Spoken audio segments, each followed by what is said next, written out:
The kingdom of my divine will in the midst of creatures. Book of Heaven, Volume 31, Part 2. August 21st, 1932. Desire of Jesus and the need he feels for the I love you of the creature. How his love remains broken. Love, blood of the soul. Anemia that exists in the world. I was going around in the acts of the divine will, and oh, how I would like to place the requital of my acts for its acts. And since I am too little and incapable of doing equivalent acts as requital of its own, I come out with my little I love you. But even though it is little, Jesus wants it. He awaits it, so as to tell me, the newborn of my will has placed something of her own in our acts. So they are no longer alone, but have the company of the one for the sake of whom they were created.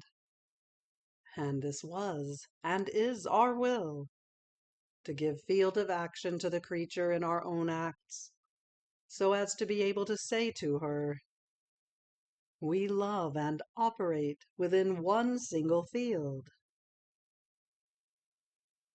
But I thought to myself, how special at all is this little I love you of mine that Jesus wants and loves so much? And my beloved Jesus, all goodness, told me, little daughter of my will, you must know that I love your I love you, and I am always in active waiting for it. I love you always, nor do I ever cease loving you. And if you take some breaks in loving me, I feel that I give you my continuous love, and you do not give it to me, and my love feels as though robbed by you. On the other hand, when my I love you runs, and yours lets itself be found ready to give me and receive my I love you, mine feels requited, and it happens that your I love you gives no time to mine, and mine gives no time to yours. A race takes place, a contest of love between creator and creature. More so since, when I see that you are about to tell me I love you, my will invests your I love you to make it big from small, and I find my love in yours. How can I not love it and want it? Daughter, these are my usual stratagems, my industries. I give in order to receive. This is my commerce. I love. I give love in order to receive love. And when I am not loved, my commerce remains broken. And since my passion is love, I do not tire, nor do I draw back. I start all over again.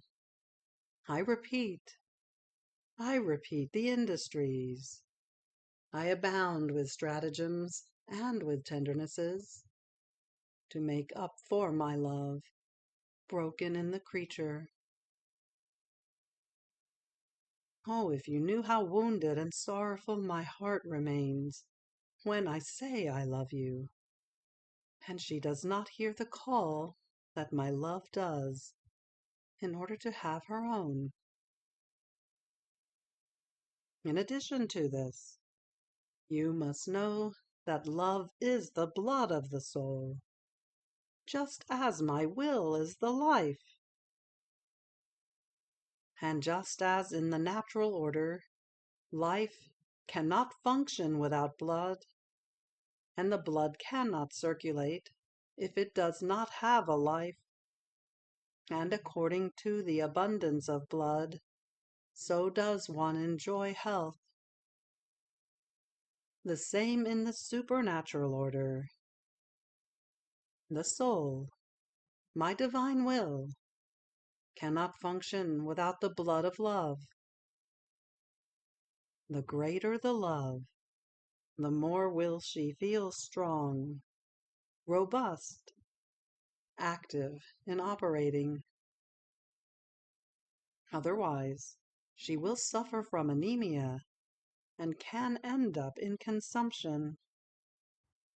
So, when there is not enough blood of love, my very divine will, as much as it is life, becomes ill in the soul and inoperative, because it lacks the blood of love in order to function. All virtues become anemic, and instead of patience, of fortitude, of sanctity, these virtues will appear all discolored, changing into defects.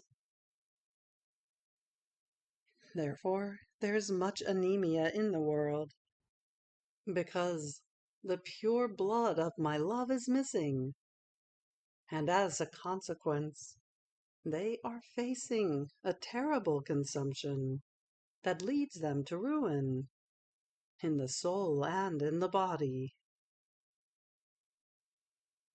This is why I so much love your I love you, and I want it in all my acts, in all created things, in each active creature, so as to be able to form much blood as antidote and remedy for the anemia that exists. And this will be a preparation for the kingdom of my will. Therefore, I feel the need of your love. It is true that it is small, but I do not look at whether it is small or big. Rather, I look at whether it was done in the power of my will, which makes the smallest acts great for me, and invests them with such beauty that I feel enraptured. Therefore, in order for you to do it, it is enough for you to know that I want it, that I like it, that you make me happy. If it is small or big, I'll take care of it. And this I love you of yours, I want in the beating of your heart, in the air that you breathe, in the heavens, in the sun, in in everything. Oh, how I would like to see your I love you investing heaven and earth, creatures and creator. Fiat. August 28th, 1932. Divine Alternations. Work and Rest. How God takes the creature always by ways of love. Universal love and special love. My little mind continues to wander in the divine volition. It seems to me that I cannot be without plunging myself into its waves, to find in act what it has done for love of us. But in the midst of such great immensity of love, my heart had its loving moans because of the privations of my sweet Jesus, his profound silence. I feel that in my soul, although there is a pure air, a heaven most clear, studded with twinkling stars of all colors, a most refulgent sun that with its light beats continuously on my littleness, so that everything may be divine will. Everything is peace and serenity. There is not even a slight breath of wind that could make noise. And this, however, is all effect and property of the eternal fiat. Yet I was saying to myself, it seems to me that I lack the king. I lack the one who, with a love that I cannot tell, has operated and ordered everything in me. And because I lack him, I feel lonely.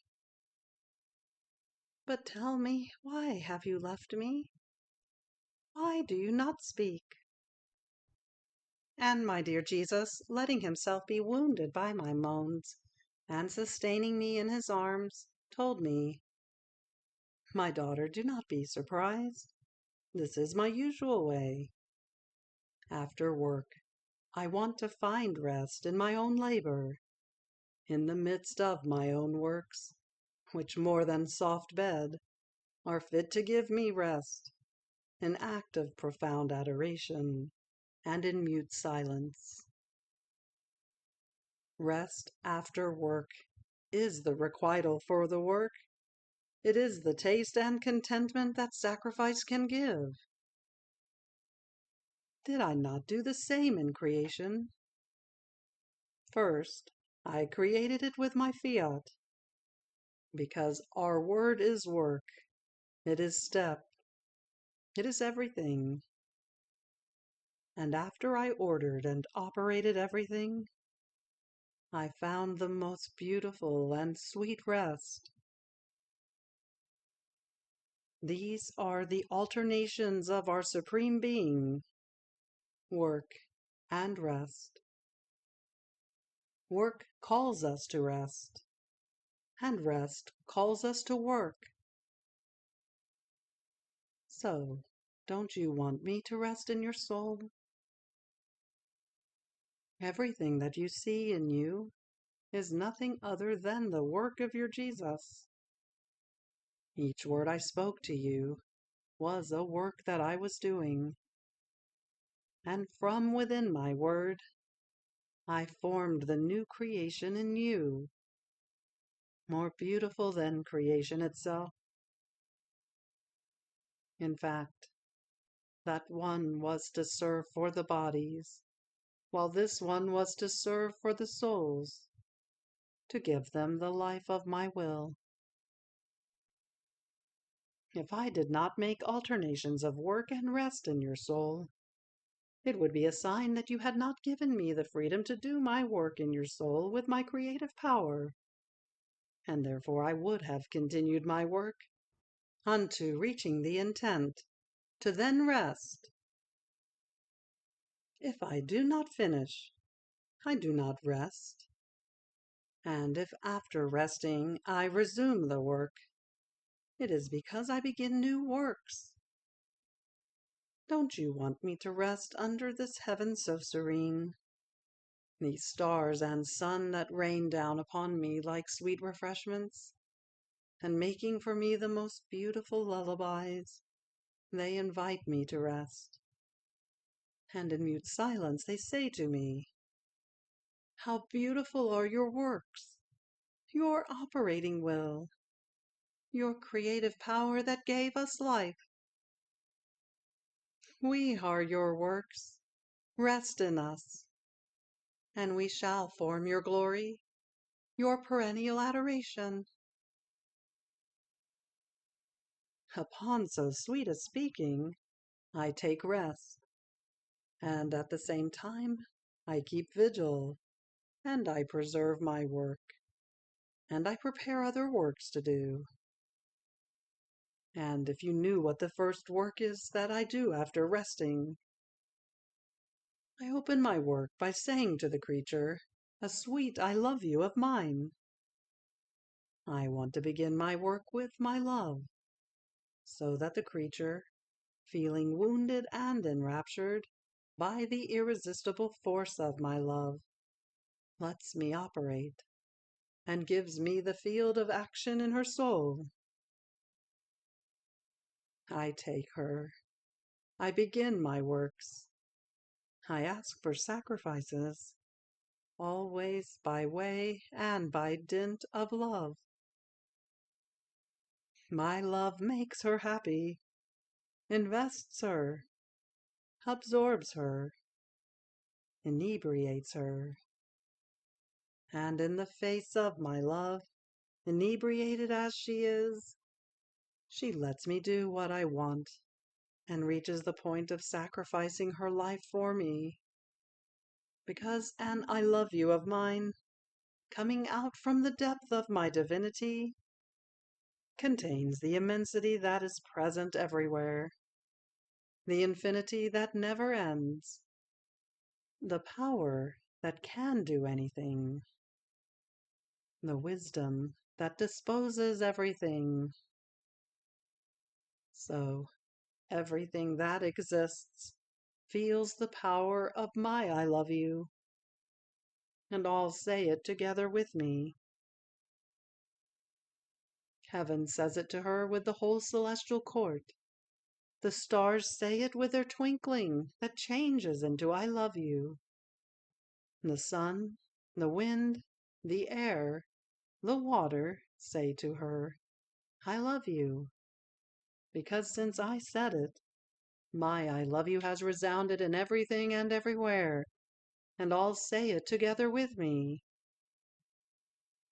And the creature feels she is under the reign of an immense I love you, and feeling drowned by my love, she lets me operate.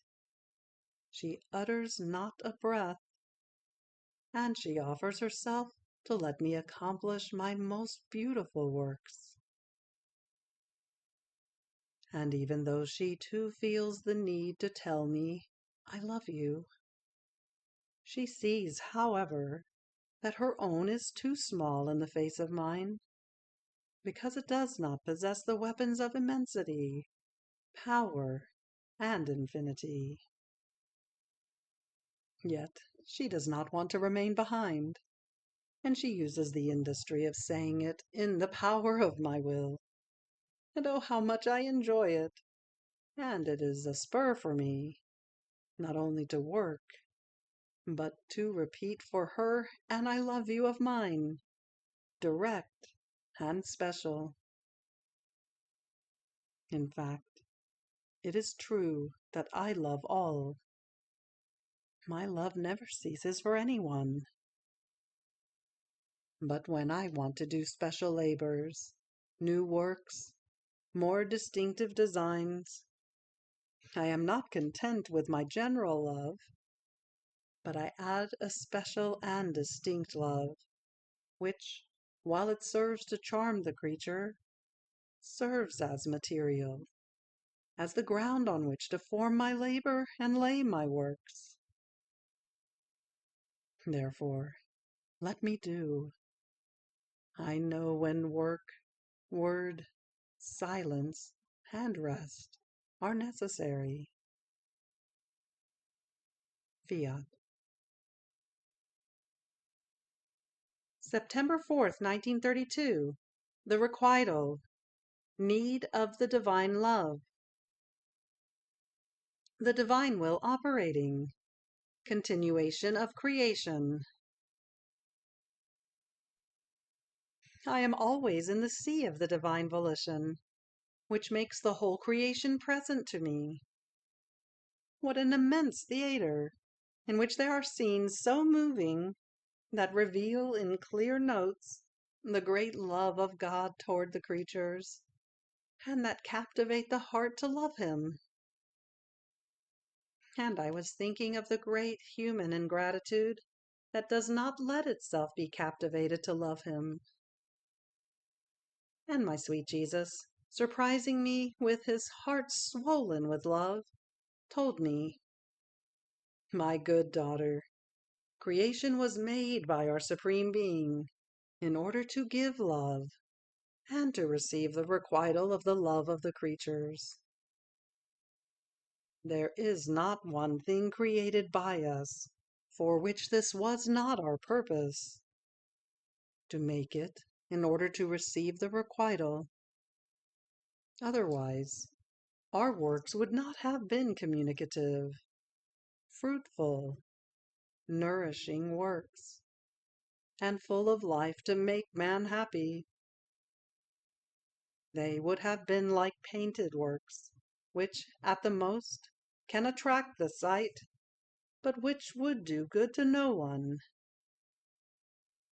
On the other hand, by wanting the requital, we placed the communication of the light as though on the way, to give to the creature the life of light, and air, to give her the life of respiration, and water, food, fire, to give her the life and the good that they possess, and so with all the rest. How many acts of life we placed around the creature in order to grow, nourish, and sustain her life.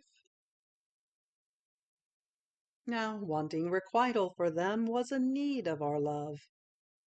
Works without requital are works without cortege, without appreciation. And as much as creatures make use of them, they remain isolated works, as if they were not welcome. The requital does not take the work only to make use of it, but enters inside of it, to recognize the one who created it for love of her. The requital gives life to gratitude, to thanksgiving. It can be said that the requital maintains the conversation, the friendship, the correspondence between the giver and the one who receives the gift. Otherwise, everything remains broken. Now listen, my daughter, to another trait of our intense love toward man. In order to have this requital, in creating him, we placed in him our will operating, united with his own, so that, just as our will did many works for love of him in the work of creation, in the same way, in his soul, possessing our divine will, by virtue of it, he might have equal strength and power to give us the requital wanted by us.